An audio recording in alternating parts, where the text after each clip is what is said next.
Hello again. We're coming closer to the end of our Lenten journey. And today in our discussion, we have a couple of instances of Jesus in conflict with the religious leaders of his day. Now, because I just preached on Sunday using the John text, I'm going to choose the anticipatory Palm Sunday text for our time here. And I'm going to have to give you just a little bit of history to explain the context for this passage. As you know, in Jesus' time, Judea and Galilee were under Roman control. But before the Romans had come along and conquered the region, Judea had actually been an independent kingdom that was ruled over by a Jewish dynasty known as the Hasmoneans. When the Romans took over, they ended the Hasmonean dynasty and put their own puppet king in charge of the region, a guy that you might have heard of named King Herod the Great.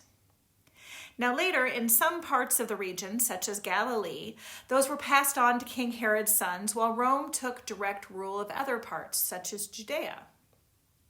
Now, what if I told you that palm branches were the symbol of the Hasmonean dynasty? Thousands of ancient Hasmonean coins have been found marked with the symbols of crossed palm branches.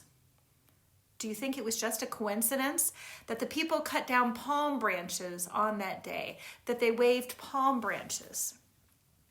It could be likened to the waving of an American flag along a parade route. And think about what this all would have looked like, especially to the Romans. It is only days before the great feast of Passover, the day when the people of Israel celebrate a time when their God freed them from being slaves to a great empire. And suddenly we have a large procession of people approaching the city of Jerusalem from the Mount of Olives, where everyone could see them, waving these symbols of the very kings that the Romans had displaced when they took over. And hailing somebody else, somebody in their midst, Jesus, there's somebody riding on the back of a donkey as a king. I'll tell you what it looked like to them. It looked like revolution. And to a segment of the population who were participating in the event, it might have felt like revolution too. People were ready for this day. They had been waiting for generation after generation, reminding themselves again and again of God's promise to restore them. They were waiting for this Messiah, a religious power, a political power, a person God would send to lift them up, to liberate them, to lead them into a new time and a new life free from the powers of this world. But instead of a mighty military leader, they got a man on a donkey. A symbol of humility and peace, they got Jesus, who does not protest his arrest, who does not strike back when taunted and spit upon.